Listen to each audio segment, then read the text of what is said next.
It is now 5:29 and we are back. Again, my apologies, but it is town business. We needed a quorum and we got our work done. Okay, we approved the minutes and we've signed those, we signed the orders, and we are down to public comment.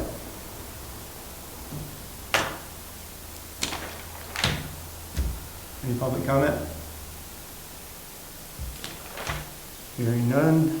Nope, I have one. I'm asking the town again to come look at my lot.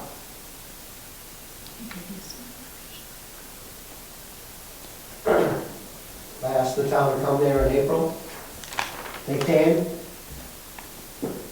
They neglected what they were supposed to do. Now I'm asking them to come again. Reevaluate.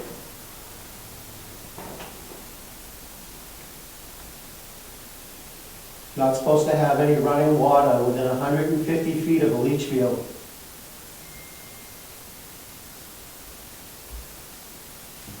But yet there's running water 20 feet away from a leach field next to my lot.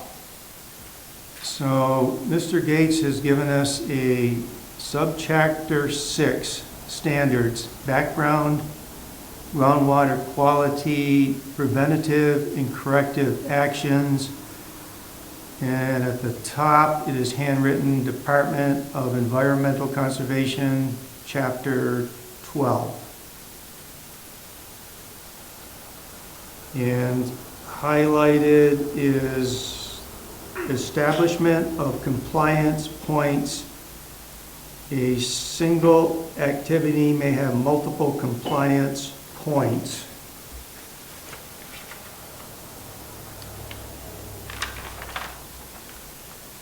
Indirect discharge system shall have the following compliance points. Any point 150 feet up gradient from a leach field or spray field or land application area, and any point 300 feet down gradient from a leach field or spray field or land acquisition area as measured from, and it goes down to B, for a leach field, not in a mound, the corners of the leach field, stone, or other application surface. And under E, the following activities shall have the following additional compliance points. Next is number 3, for injection wells, the case-by-case determination. The secretary may, and a person may position the secretary to modify the horizontal distance and associated compliance points identified in subsection B, C, or D on a case-by-case basis.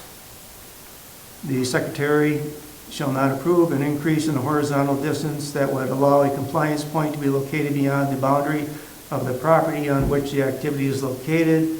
Number 3, the petitioner seeking a modification to the horizontal distance shall provide the secretary with information on all following characteristics and evidence that the proposed change will not result in potential exceedance of the groundwater enforcement standard at the point of any existing use of groundwater. And under G, distance to property boundaries and surface water. So I had the town come and look at this. The town, who's the town? You, select board, oh no, select board came and looked at it. The select board did not come and look Yeah, at they it. did. She is a member of the select Okay, board. well, She is not the select okay. board. Members of the select board. A member. No, members. They're still not the select board. Members of the select board, 2 of them. Together? Yes, and Sabatulli at the same time. 3 people, so I say 3 people from the town went there and observed this and did nothing about it. Okay, this, I called into the Agency of Natural Resource today asking for clarification on anything to do with groundwater, and I'm waiting for a response from them. I'm giving you the paperwork right there. Yeah, okay, this is not a select board thing. Select board doesn't handle groundwater. I've told you that before. We do not handle groundwater. Then why were you there looking at it? I was not there looking at it. She was. Yeah. Brian Zell was. And they made the determination What determination? that it was all good. Well, What were we then- there looking at? You were there, I told you that I had a problem with septic. There was water running under her leach field. You guys all went there. You did Looking whatever at you the did. septic. Huh? We were looking at the septic. Her leach field Nothing is to her do with septic. well. It's the same, it's part of the system. Correct? We were Would you looking know? for, excuse me. I'm just asking. I'll answer. Okay. What were we looking at? I told you The that there was dye. running We were Let her water. talk, let her talk, one at a time. We're looking for dye after it was put in the house to I see gotcha. if it came Oh. onto your property or onto the leach field. No, it was running under. I can help provide some details. Thank you. The town of Mendon health officer, myself, completed a complete investigation of a complaint of a failed septic at his neighboring property. A dye test was completed. I brought members of the health board, the local health board, which is members of the select board, there to witness any surfacing dye from the dye test or any smell of failed septic. The select board was not there in a quorum. Val came on different occasions than Brian Sell, and they were there to witness the investigation. A full report was completed and sent at the time, and it was determined that it wasn't a failed septic. I was contacted by the Department of Environmental Conservation Enforcement Division, Patrick Lowe, to obtain a copy of the report in which he agreed with the findings. So the town of Mendon is not involved any further with an investigation of a failed septic. So I disagree. I did not send you there for a failed septic. I sent you there because I told you there was water running from a well underneath the leach field onto my property. Did you observe any of that? Did you observe any water? Not regulating surface water. There was no surface water? The select board nor the health officer regulates water coming from one property to another. Say that again? Could you repeat? I said the town of Mendon health officer investigates failed septic systems. They don't investigate springs. It's not a spring, it's a well. It has pipes coming onto it, onto my property. And I believe you appealed that, that a violation was noticed to your neighbor, and she appealed that decision to the board of, the zoning board of adjustment, in which they rendered a finding on that as well. The select board doesn't have any control over this issue. All right, any other public comment? Seeing none, Thank you, sir. thanks for the clarification, Sarah. I still want you to look at the lots, 150 feet. There's not supposed to be any running water near a leach field. Not a select board issue, this is a select board meeting. You need to contact the Agency of Natural Resources. No, it's, They handle the water. the All water. hearing said that. All right, I'm done, Brian. The The town- Agency of Natural the hear- Resources, you were you're at talking the about wrong the hearing. meeting. The town- Select board The does town not said cover they got this. jurisdiction over You're this. done. I'm never done, Larry. You're done. No, I'm not. Yeah, Yeah. You'll be done before me. that's right, yeah. You will. 7 more meetings. Awesome. All right, My wife Rutland wants- Emergency my wife wants Management to- Committee, So- we have to appoint 2 people for this, and I'm guessing it's a motion, so we have Leamy Carter, our Emergency Management Director, and Val Taylor from the Select Board. So I'll make a motion to appoint them to the Rutland Emergency Management Committee, known as the REMC. Okay, and a motion is second. All those in favor, say aye. We'll sign this.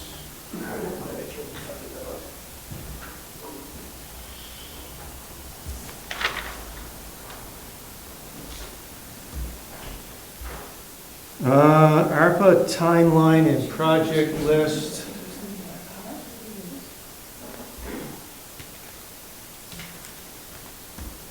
All right, we've gone over, we have a whole list, and I've read it in the past. I'm a little bit glad we're dragging our feet on this, because there's still things coming in, but we have a list of things that we don't have the amount needed for that project. Those amounts are to be determined. Until we get those, I think we'll just kind of hold off actually sending money out to anything. Are you good with that? Yeah.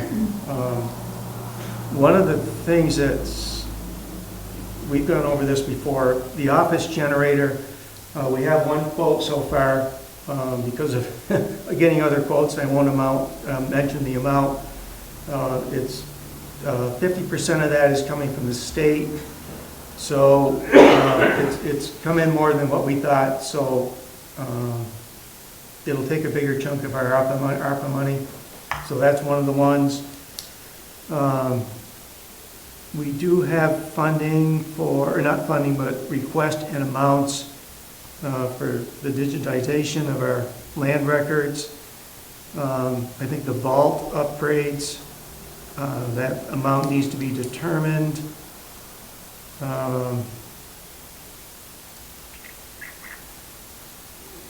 The playground equipment, the recreation committee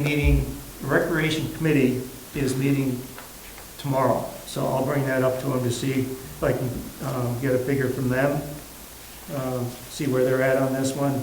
And our salt shed, Bill had a request in for an addition to that. The salt shed, because of the limitation of the weight that can go against the walls, he wants to put more of a volume of material in there. In order to do that, we'd have to expand that. But we don't have a cost on that yet. He's working on that, so. We have a list of 19 here. I think there was a request from Barstow, which would make 20.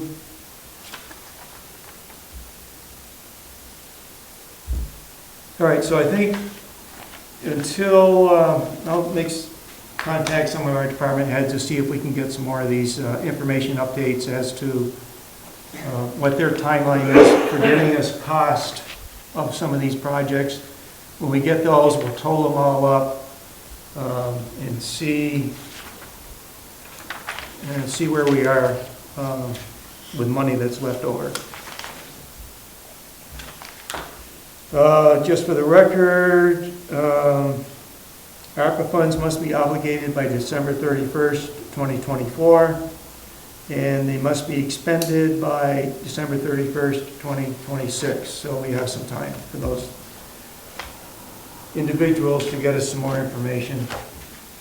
Do you have anything else on ARPA? Or? I have nothing more to add. Okay. We can do our budget.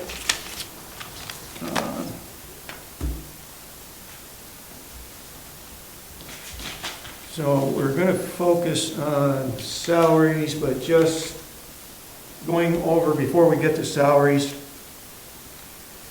On our first page, which is our administration budget history, we have a revenue increase of $5,770.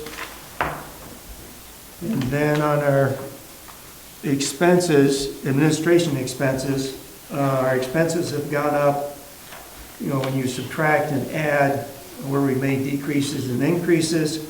The budget has gone up $1,076. And then infrastructure, doing all the addition and subtraction coming down through, we have an increase of $6,940. Minus the $46.94 that we have in revenue. Today we have an increase of our budget of $2,246. That does not include the public safety budget. There was a recommendation from Nancy that our revenue is decreased by $8,000, and enforcement staff goes up by $3,095. So we got to factor that into the budget. So that's kind of an update where we are in the budget so far. Again, that salaries are not factored in there. And Sarah, in the meantime, has sent us a spreadsheet for salaries. It gives a history of our employees from 2019 to our current budget, 2022, 2023. And then we have percentages to look at for all our employees, starting at 1%, 2, 3, 2.5, going all the way up to 10%. The COLA on the federal level is 8.7%. So at this point, Val and I have not really discussed this in the meeting yet. I'm focusing on the 8% column that you gave us, Sarah.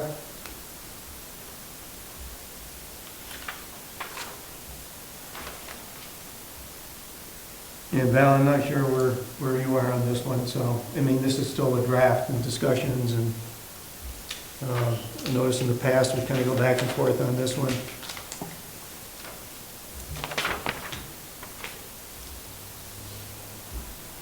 Let's see what else I got.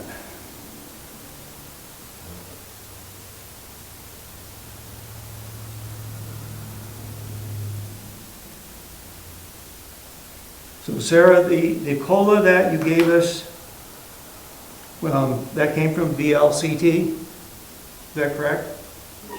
No, that came from the federal government. Federal, okay. Social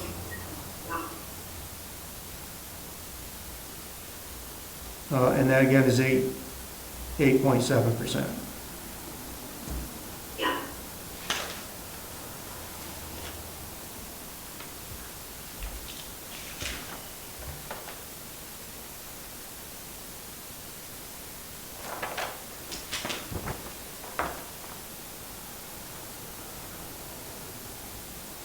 So we're looking at our history, and there's all kinds of different percentages. The current budget that we are under, 2022, 2023, a year ago, we budgeted for a 5% across the board for all the employees. This year, because of the COLA, the one that I've highlighted so far is at 8% for our staff. And there is one adjustment we have to make. So that's where our discussion is. We're going to come up with, where we want to come in, anywhere on here, or percentage-wise. And then that will be factored in to the budget, and then we'll see what that increase will be to the budget, and then that's when we bring out the red pens, we'll see what the increase is.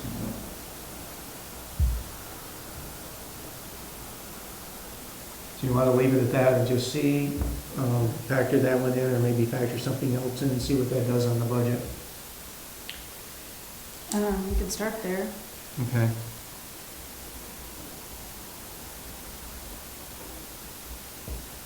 So actually, she's figured this out for us. And we have that one correction, which would change That will across change, the board. yeah, so this will be 20, yeah. This is what? This increase was, the recommendation would bring it to this, and then 8% on top of that will bring it to this.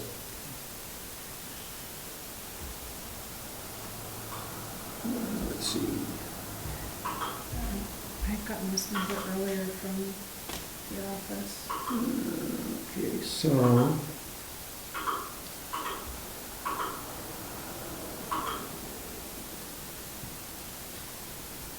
Okay, so this is what we're looking at. That's current hourly rate. Yeah, And the proposal right. is this, before the 8%. And then if we agree on this, we do the 8%, then this would be the new figure here. It wouldn't be 2044, it would be 2330. Okay. And so we'll cross that out if we want.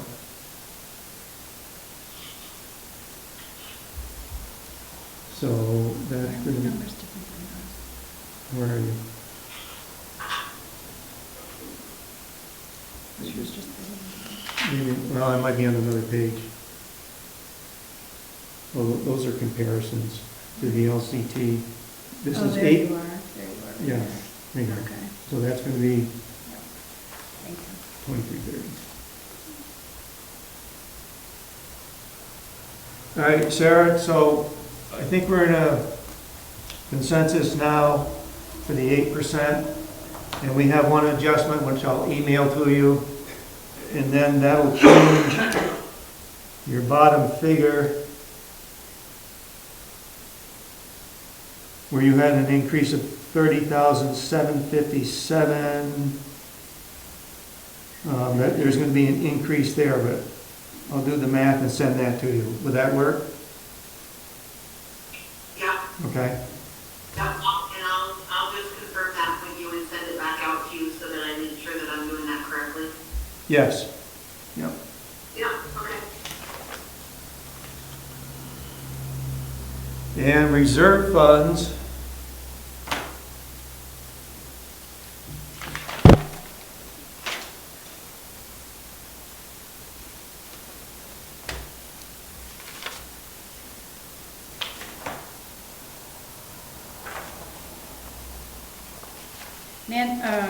Sorry, Sarah, there was a typo also for an hourly rate.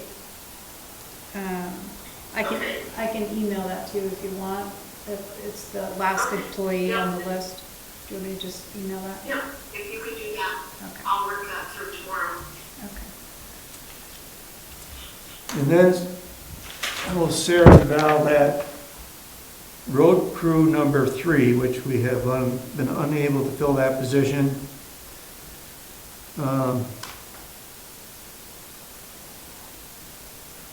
Which fortunately and unfortunately has been a savings to the town for everything that goes with that road crew person and the financial package on top of that. But you know, we're at a critical phase where we need to fill that, so we still have to budget for that person. You know, I don't know if we really had a discussion on this, or maybe we should, if we're comfortable with this. It's been that question of what it's going to take to attract someone. Sarah, on that road crew number 3, when you look across at that proposed COLA, is that position a road crew, but with that salary, it's someone willing to take on the position eventually as road commissioner or foreman, or that's not stipulated with that at all? That's not stipulated in that. Now we're Okay. just looking for a CDL This- driver. All right. So at this point, this is a, It's the CDL driver and building and ground maintenance position. all right. So at this point, this is a budget line item, and it's a budget item, and should we bring somebody on, that's still under negotiation, at least we have the money in there, should we have to pay this amount? Right.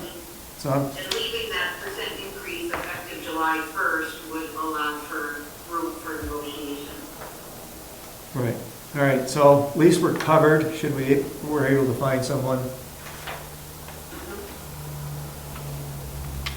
Okay, now we're down to reserve funds. Right now, what we've got for reserve funds, everything's level funded from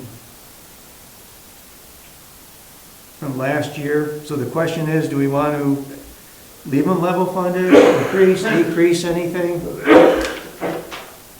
Yeah, we don't have any recommendations right now to increase. We are still trying to confirm some numbers, based on the inflationary rate, whether we are appropriately budgeting still for example, heavy equipment, and Bill's still getting numbers on that, just to work that through, as well as, for the highway improvement fund. So you might see some slight changes in the timeline of the reserve fund, but right now we don't have any recommendations to increase, any of the line items for the reserve fund. Besides a recommendation from, Constable Carter regarding the public safety budget, he was looking, at reducing the general fund budget by $500 for equipment replacement and putting that $500 into the reserve fund. That way he can, do equipment replacement through the reserve fund instead of the general fund budget. So that's a net Yeah, those offset each other. Right. cost increase, but that's the only change to the reserve fund so far.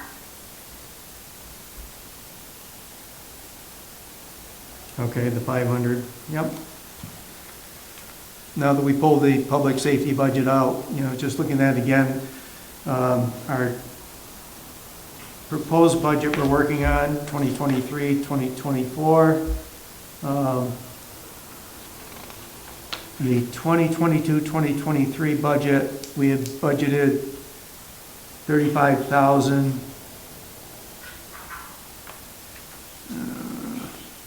Okay, I'm looking at income, okay. Law enforcement income, that would come from violations. For the budget we're working on now, 23-24, we've decreased that to 27,000, so that's a decrease of $8,000. And law enforcement staff is going up $3,095. All right, so we got those in the budget. All right, so there's nothing else on reserve funds other than it's level funded in the switch from the 500 in the public safety budget. Right, and the only other anticipated, change out of the new equipment fund in the office equipment account. As we look at computer replacements and emails and that big stuff, we need to just make sure that we're budgeting appropriately in there. So there could be a slight increase in that request. We're still looking into that.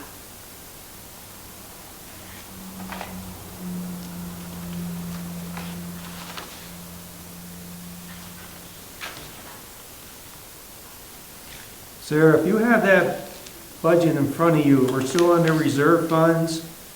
Third one down, new office equipment. When you go to the second column from the 2022-23 budget, it says 500. That can't be right. And then we're budgeting this budget 5,000. That's what we have printed. Shouldn't that be another zero missing from that 2022-2023 budget? I will double check that, I don't remember. Yeah, so anyways, it's reserve funds, new office equipment.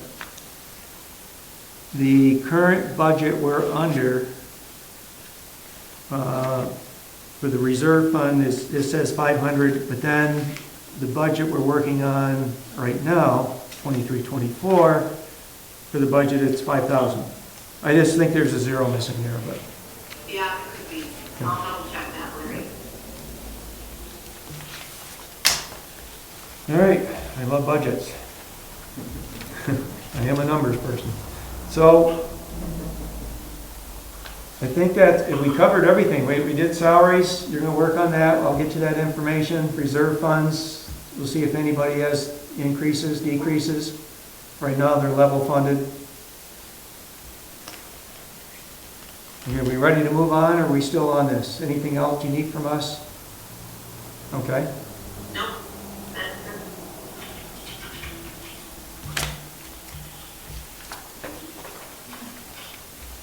How about you?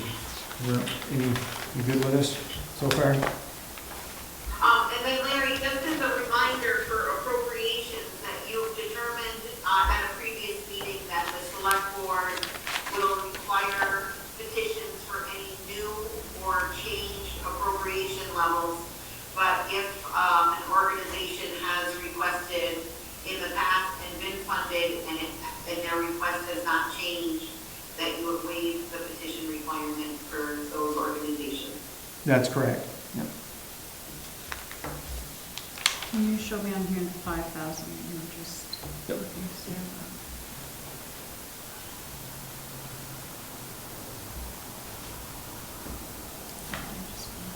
That's good. Yeah. Okay.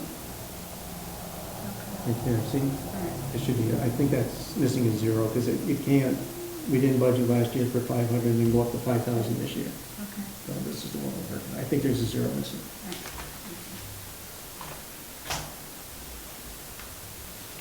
All right, next on the agenda, something we've been working on, I think when I was on the select board previously, is a right-of-way easement that is getting ready. This is called the Ralston, that's R-O-L-S-T-O-N, REST, R-E-S-T. It's a property that's going to be transferred over to the Green Mountain National Forest.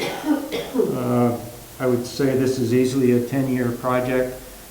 And there's an agreement that has to be signed, but the previous select board started negotiating with the Trust for Public Lands, Inc.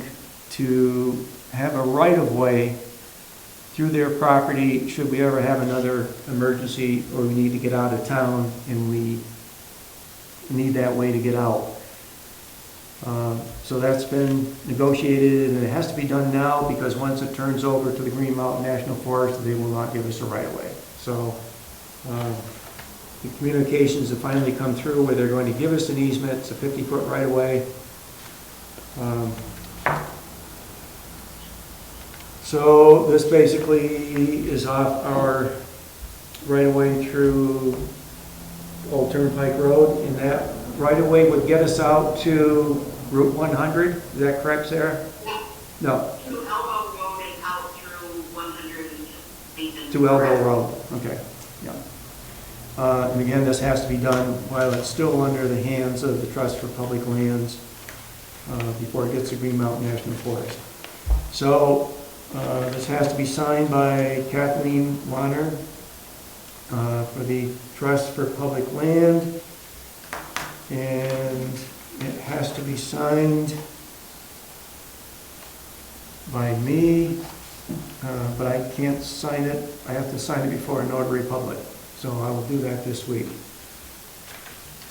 So I'll make a motion to authorize the chair of the select board to sign the emergency right-of-way agreement regarding the Ralston Rest property, and to be signed in front of notary public.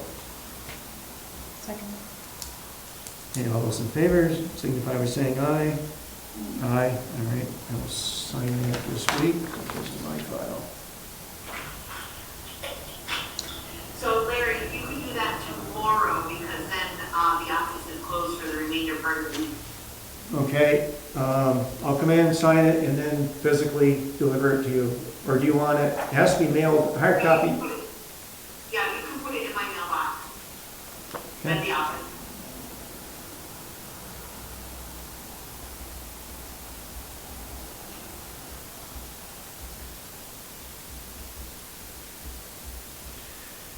And I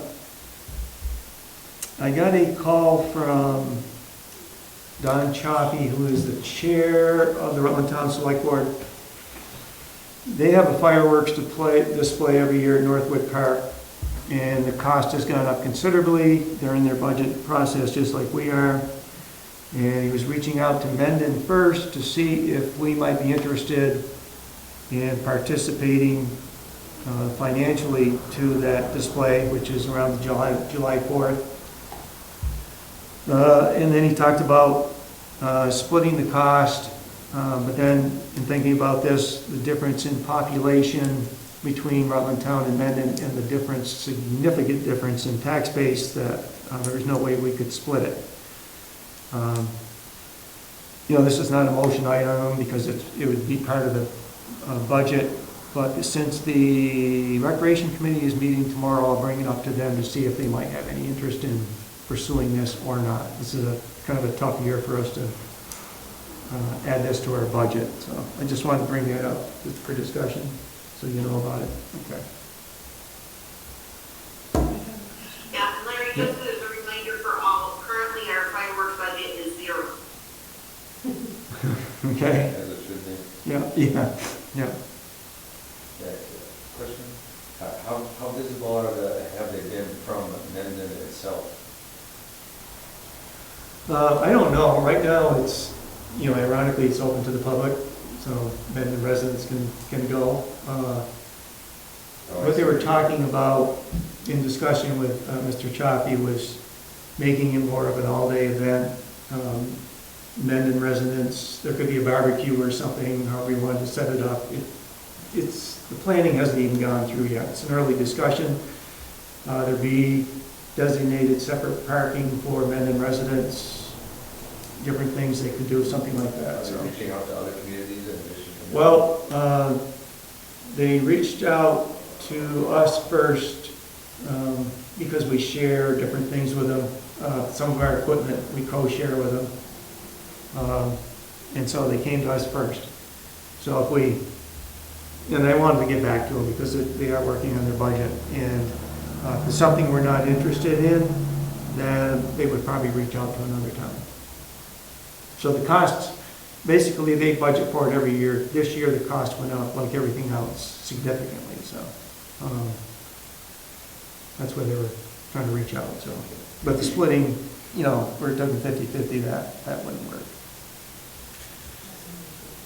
Okay, did I miss anything?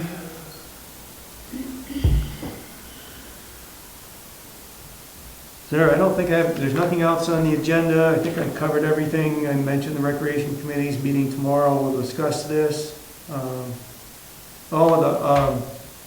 winter placement grant.